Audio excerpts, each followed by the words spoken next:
Welcome back to Brick and Brand, a podcast at the intersection of retail and entrepreneurship. We're your co-hosts, Delaney and Bradley Roach. I have a crazy story for you this week. You won't believe it, and I'm honestly just happy to be alive.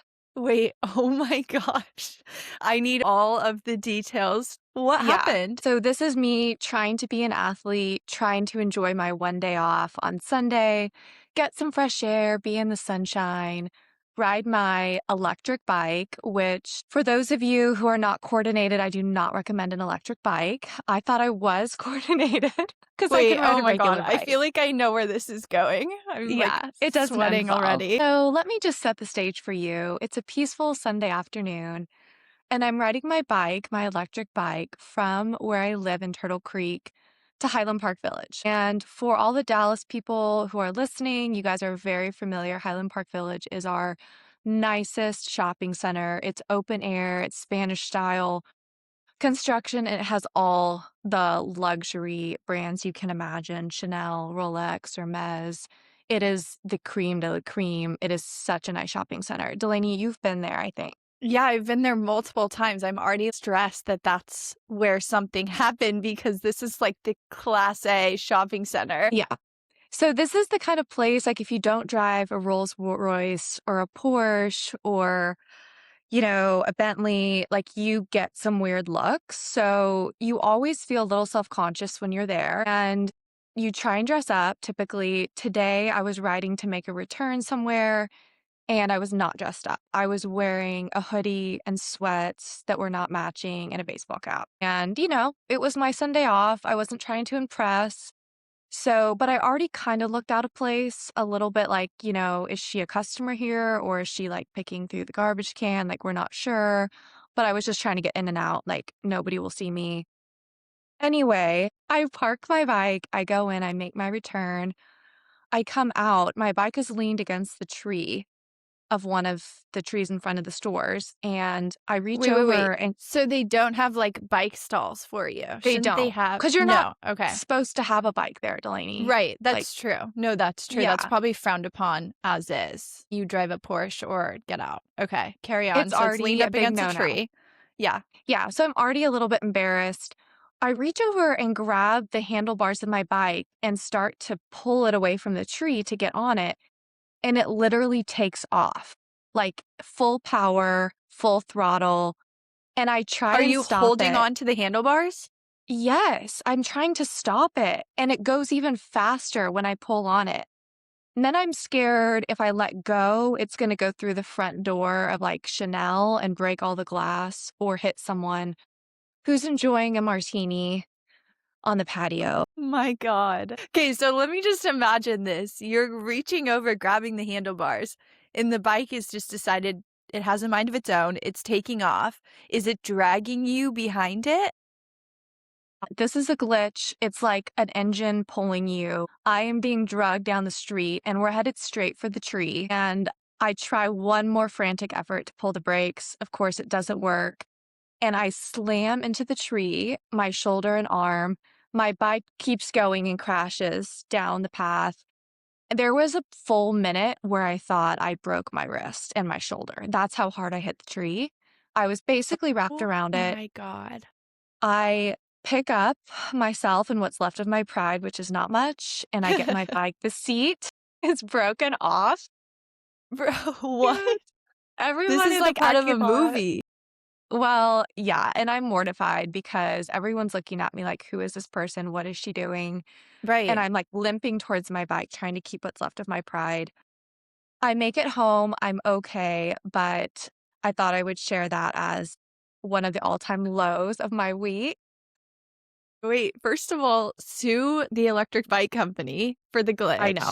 That's horrible. For real. And you have no injuries. You were slammed into a tree. What did you hit, like, on your body?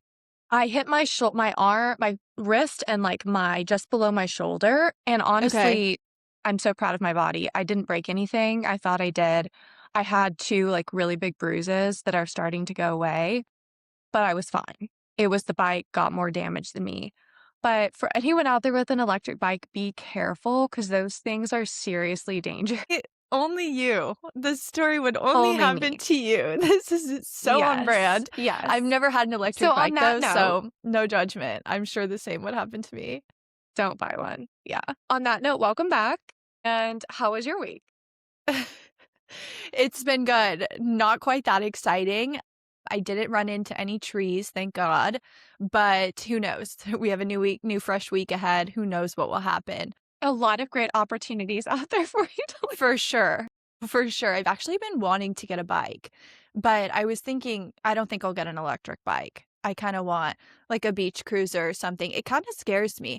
There's a shopping center right by my house, actually, that there's young kids that like to drive their electric bikes through it because it's got this huge parking lot and it kind of wraps around so they can like swerve in and out. And I was pulling out the other day and three of them going 40 miles an hour just zip past me, and it scared the living daylights out of me. I was like, Right. "This is so dangerous." I mean, You have to I be so wouldn't careful because they're like little motorcycles, they're literally basically. motorcycles. Yeah, you Yeah. can go so fast. The kids aren't wearing helmets on them. You probably weren't wearing a helmet. No. Yeah, and it's extremely dangerous. It's going, like, practically as fast as a car. So, Yeah. sketch. And I went to Phoenix at the end of last week, as you know, for a work trip and ended up staying an Yeah, extra day to celebrate my boyfriend's birthday. And we actually rented some electric bikes out there and it was really fun and they were totally safe. So it really just kind of depends on the type of bike you have, I think. But totally. I'm honestly, I think I told this to you, but I'm so glad to be back. Was traveling for 6 days, kind of right after we got back from the holiday, which was a lot for me. Yeah, that's a ton coming off of the holiday. You were touring clients, right? In a couple different Yes. places? Yeah. So Phoenix was meeting with a client, and then I flew from there to Houston, where I was touring with one of my breakfast clients. Okay. And I was with a local Houston group. So they did a great job, and I learned a lot about Houston. It was a full day tour. As you know, Delaney, these tours can go like all day, sometimes multiple days. So it was probably, I don't know, 8 hours in the car. And then I flew back late Monday night. My But god. when I It's called you to exhausting. kind of like fill you in on the tour, I think that experience kind of coming off a lot of travel got us talking about tours and just Right. how complex and like challenging they can be. And so for those of you who don't know, there's really two types of tours in commercial real estate. One is the landlord tour, which to me is always just way more simple and easy to navigate. This is when you're leasing a property for a landlord and a tenant comes and you basically tour with them around the project. And you have to really know the immediate area to be able to talk about it, but that's really it. And when you're Mhm. doing a tenant tour, which to me has always been way more challenging, you're taking a tenant and you're touring them over a whole market. It could be all of Dallas, all of DFW, could be all of Texas in some instances. Mhm. And you really have to know a lot more. You cannot just wing this. You're taking them and showing them all these different trade areas and these different spaces. And remember when I was starting, the first few years in the business, doing a tenant tour of the market was like one of the most terrifying experiences of the business for me. 100%. It still is so stressful. Yeah. You have to be on for such a long period of time, like, and not only are you driving, you're like an Uber driver, but you're also a market expert and you're also a therapist and an analyst. I mean, you've got to keep the conversation flowing because typically they're in the car with you. Yeah. All day with you. Yeah, so you're trying to drive, which is I'm already stressed out driving, and then I'm trying to have conversation with them. It's Yeah. so Well, I think stressful. what the client maybe and most people don't realize is how many things when you're leading a tour, how many things are on your mind. Like you said, if it's a new client, especially, you are trying to track all their reactions to a space or an area and interpret them. You're trying to translate what they're saying, just explain the market, protect them from making bad decisions, all while Mhm. driving. And also being personable, because a lot of tenants get in the car and they end up just wanting to talk personal things with you, in addition to just knowing the sales figures, the traffic counts, everything that you need to know about a given trade area. So it is a lot, and you shouldn't really use your maps, I don't think. So you need to know where you're going in advance. That is so badass of you. When you're touring, you really don't put it in maps. If you have 15 different sites you're going to.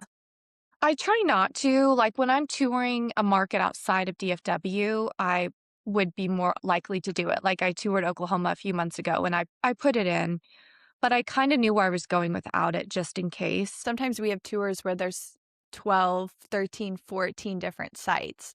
And you're Yeah. trying to remember the order in your head. You've got papers on your lap. You're trying not to look at your phone too much. And I think something else funny to mention is we're also trying to read the client's reactions. So we're trying to read between the lines, facial expressions, little tiny comments that are being said.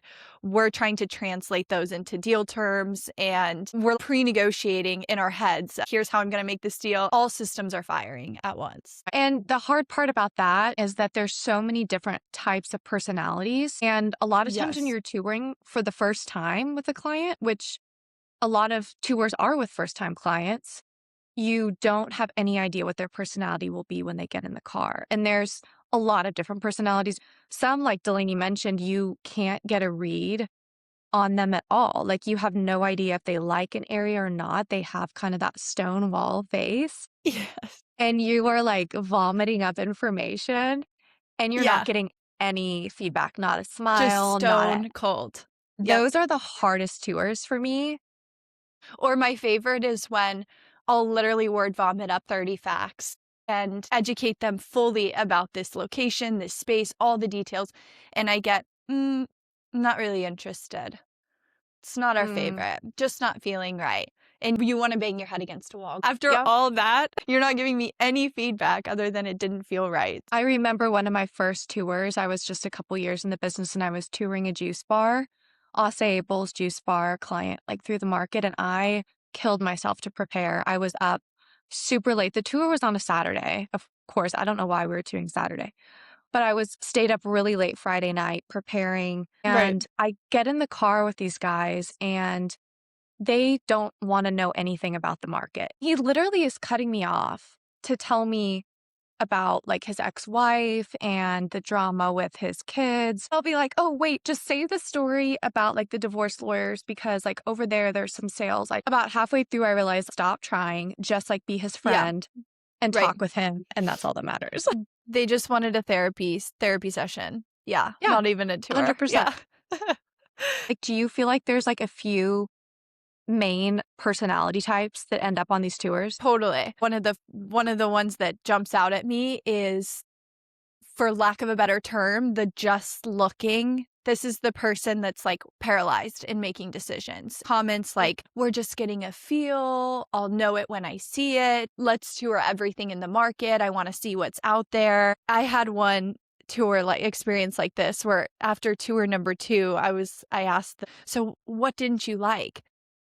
And they go, well, nothing yet. And so we toured for months. And at the end, they basically just go, yeah, I think we're just not ready. And in my head, of course, I didn't say this out loud, but in my head, I'm like, I just wasted 2 months of my time That's so touring tough. you. It's so common though. But what a part of this personality type is always kind of changing the goal or the outcome. Like you may have a set Mm-hmm. of requirements that you're searching Yep. for, and then you find them those things. And they go, well, actually, I want to switch and look for these types of spaces. And it's almost like they are delaying, just kicking the can to delay making a decision. Right.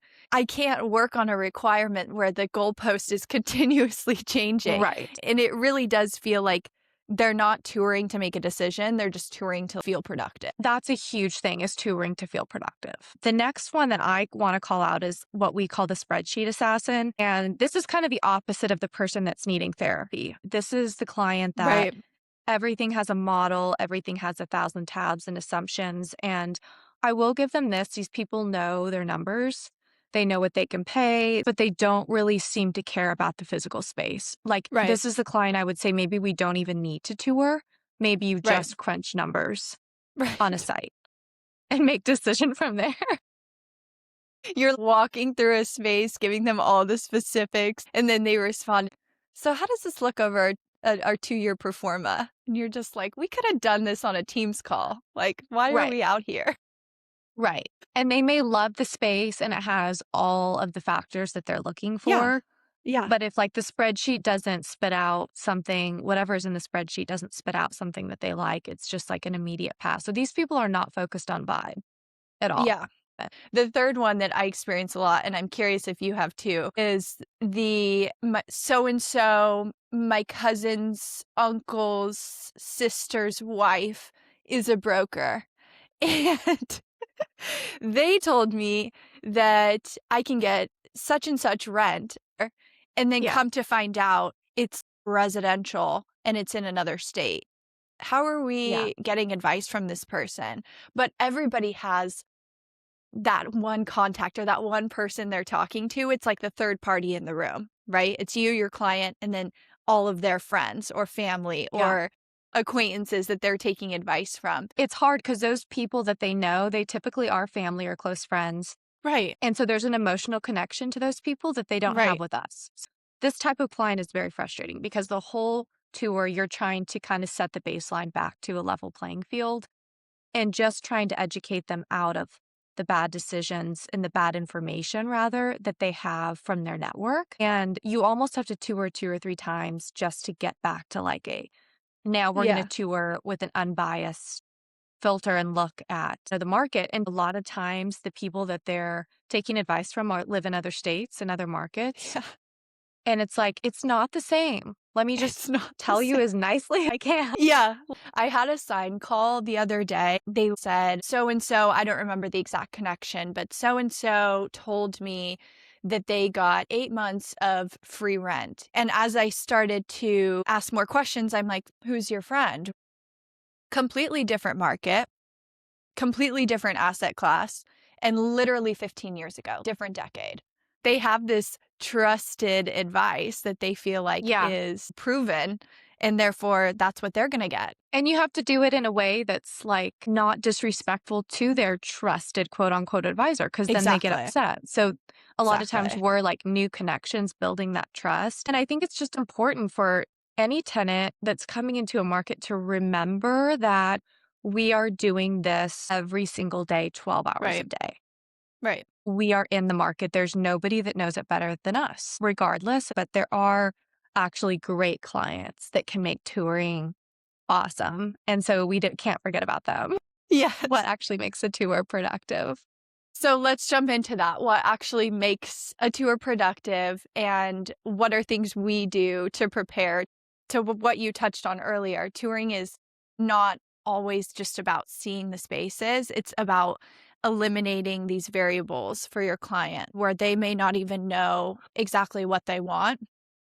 And it's up to you to educate them and show them, represent how the space would work. It's kind of like painting a picture of a marketplace. And you do that through Right. restaurant sales, through traffic counts, through all these data points. But at the end of the day, what you're doing is creating a picture of if you were to open a restaurant or a business here, would you be busy? Would there be the foot traffic you need? And I would say the best clients, the ones that can make touring so productive, they have a few like qualities about them. One is they do make quicker decisions. They don't have to Mhm. decide that day, are we Right. signing a lease? But they know what they want when they see it. And also, another thing I love about these types of people is they typically listen to your advice in some regards. They may come Mhm. in with their own perceptions, but if you explain to them the market, they respect and they trust that you are telling them the right thing and their opinions are able to be swayed. That's super important. And hand in hand with that, I think it's so important to have a clear and precise timeline and a clear expectation on budget and what they're looking to spend for this space. Because I don't know about you, but I've had clients that are like, well, here's kind of my budget range, but don't worry about that. We can exceed that. That's no problem. And Hmm. then you show them a space that does exceed their quoted budget and it's an immediate pass. So I think something super important to make a tour productive is what's our timeline? Are we actually ready right now? Are we just touring for education purposes and for you to learn the Right. market? Or are you actually able to make a decision at this time? And then also rent, and what are they looking to Right. spend? And sometimes it's harder to get those things out of your clients than you would think.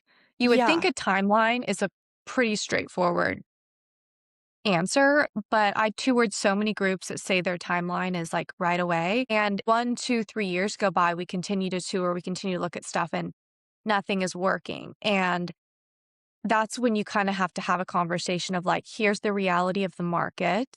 We can wait another 5 years and keep looking, but then you shouldn't say your timeline is immediate right, because it's not. It's just open ended at that point. And we need right. to know because it changes how we approach vacancies we may see for them or space or opportunities. And sometimes I feel like, especially with first-time operators, they can learn things along the way that make them push their timeline back. They may Yeah. think it's immediate, and then as you're touring and as you're getting a feel for some of their expectations, all of a sudden you realize, "Holy cow, they are not ready at all. Like, I need another 2 years." Yeah. I just have one well, I have a lot of crazy tour stories, but one I have to share on this episode since it is all about touring because this was probably one of the craziest things that we did that I've done on a tour. So I had this incredible restaurant group in town and we were touring fine dining. We were looking at some of the really high-end areas of core Dallas. But the day they came in, it was very, very cold and rainy and stormy, which is kind of like the worst day to tour. Nothing shows very well. People aren't out and about. The restaurant patios are empty. It's just not a good day to tour. Right, But right. we were trying our best, right? Like they had come in out of state. We wanted to give them a good feel. So we went into the Knox district, which is one of our really high-end shopping centers in Dallas near 75 and Highland Park. Torrential rains, winds, lightning. But part of our plan that day was to go up on the roof of one of the apartment complexes, which we had gotten permission for, and look out at the view of all the new construction in the homes to give them a feel for where they were. And we had done this in advance. So we didn't want to Okay. cancel that, right? Because it was a lot of work to set it up. But it's pouring rain. Yeah. And more importantly, there's lightning, which is kind of dangerous on the top of Yeah. a 25-story building. But I'm assuming you said, "No problem, let's continue." We did it anyway, and they were game. So we climb all these stairs. We go up to the roof, like prop the door open. We all have our raincoats. I'm in like a dress Oh and my heels, god. and it is pouring rain. We're like looking through the fog and the rain to like point out landmarks. And then we hear like this crack sound. And I think that lightning struck like the HVAC system because all my hair like stood up and we all got like a shock. Oh And my god. everyone looked at each other and we're like, "We've gotta get off this roof. Like, this is not worth Literally got any space." electrocuted. My god. And we ran down the stairs, and luckily, they were good sports about it, but in retrospect, probably not a good idea. But the things you do on tour, The to things make you it do on tour, you'll important. do anything to make it valuable for your client. I don't have anything that crazy. I've held having to use the restroom of having to go pee. I've held it for like 6 hours in a car, literally borderline tears because I can't pull over. I don't wanna stop the Yeah. tour and inconvenience my client. I mean, we've all been through it. Yeah, all the But basic needs like food, water, using the restroom, like, you forget just it. forget about those on tour. Forget it. Yep, Yeah, forget it. yeah. It's very intense. So now we wanna jump into a tour or no tour segment, which is kind of like our deal or no deal, but about touring. And this is going to be rapid fire. Bradley, I'm going to ask you the first one, and I want to hear if this is a tour or pass, not worth my time, not going to tour. Okay. So the client informs you that they have no budget, no timeline, and they're just looking for a space that feels good based on the vibes. Is this a tour or a no tour? No tour. I can't do that. I mean, that just sounds like such a waste of A time. waste of time. No, complete waste of time. But the shocking thing is we get this all the time, right? Yeah. I mean, this is Yeah. not even that far out there. This is There's an real things element that of people this, say to like, us in every tour, every to be tour. honest. Yeah. Yep. Yep. Totally. Okay, Delaney, your turn. The client says to you, "Can you find something off market, fully built out, cheap, available now, and in a really good area. I need to be open next month. Tour or no tour? I'm gonna say no tour. With the vacancy in San Diego being so limited, this is, like, borderline impossible. I mean, depending on Yeah. the type of use, this is very, very difficult to be open next month. Oh boy. Yeah, we have some It's not even worth like a shot, a chance. I well, no, you'd waste so many hours searching, calling every single broker, and then, yeah, the return would just not be worth the I investment. think that's Sorry probably a smart sorry, answer. client. Sorry, imaginary Okay. client. Yeah. Next one for you. The client says, "Can we just tour to learn the market?" For me, this would be a tour. Okay. I have had clients, a lot of my clients come from out of state, and the first tour really is just to learn the market. We aren't even looking at Right. spaces. So, as long as I vetted them for being like a legit client, they're serious, I don't mind devoting a day to helping them learn the market and then doing another tour focused Right. on spaces. This isn't necessarily a bad sign that they wanna No, learn the market. It means they're at least somewhat self-aware enough to say, "I'm not ready right now, but I do wanna learn the market as maybe I will be ready in the future." So I think this is right. worth the investment. I agree. This is an investment. Yeah, that's a good way to put it. Okay, last one, Delaney. Your client wants Class A results, but they only have a Class C budget. Do you try and make it work? Tour or no tour? No tour. This is a conference call. Let me get you on a call, and we can go through Google Maps together. I'm sorry, but I don't need to waste my gas on this one. And I can just set the expectations straight on a Teams call. I don't need to be out touring the market with you. So that's gonna be a no tour, sorry. Can't waste my And time I or my think gas on that. as we can see, we've said no tour to a lot of these. I think that kind of shows the point that you shouldn't tour until you really are ready to make a decision because it takes so Right, much time. Their time, right. our time. So a lot can be done on Google Maps, a lot can be done over the phone. Until you are ready to sign a lease, you should probably just stick to those methods. A lot can be done over the phone. That's something that I had to learn the hard way when I first started and I was helping Sullivan with some of his landlord listings. Anybody that called me, I was like, "Sure, let's go tour."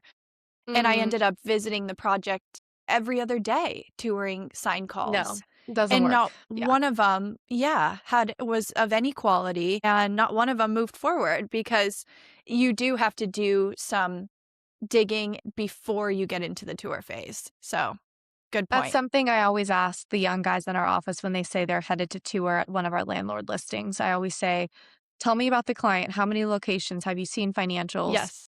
I want to know these things before you go spend an hour driving across town to tour a tenant that will never sign a lease and they're just Right. wasting your time. So that's something you just have to learn through experience. But for anyone listening who's getting into real estate, don't learn the hard way.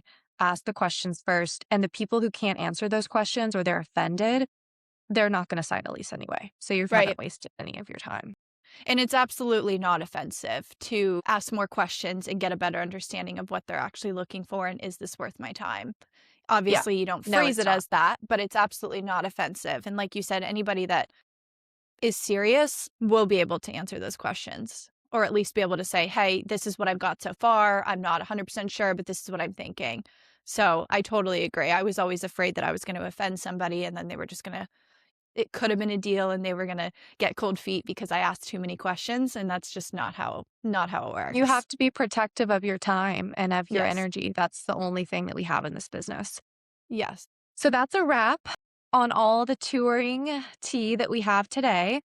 It really is really fun and challenging. We hope you learned something.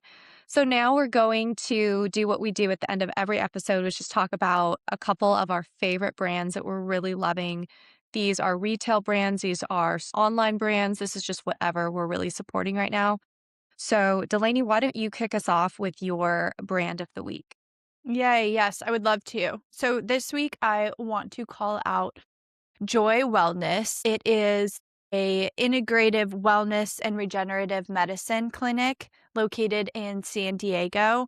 It was founded in 2016, so it's about 10 years old, by a nurse practitioner named Carol Joy Bender. And the clinic as a whole really focuses on personalized, holistic care designed to help the body heal, restore, and just make sure you're thriving naturally. So Mm. think regenerative medicine, holistic, not your traditional Western medicine. These people are finding alternative ways to help and support your body and return you to maximum health that are natural and healthy and things that your body is actually already producing and that they can just help enhance to promote healing. And so they offer a really wide range of non invasive as well as advanced treatments from ultrasound guided regenerative injections, hormone and peptide therapies to IV nutrient infusions, all tailored to support vitality, reduce pain, balance hormones, which is a whole other topic that I think a lot of people fully misunderstand, myself included, and just promote overall well being. Their mission is to empower individuals to live vibrant, energetic, healthy lives by tapping into the body's own healing potential and enhancing that.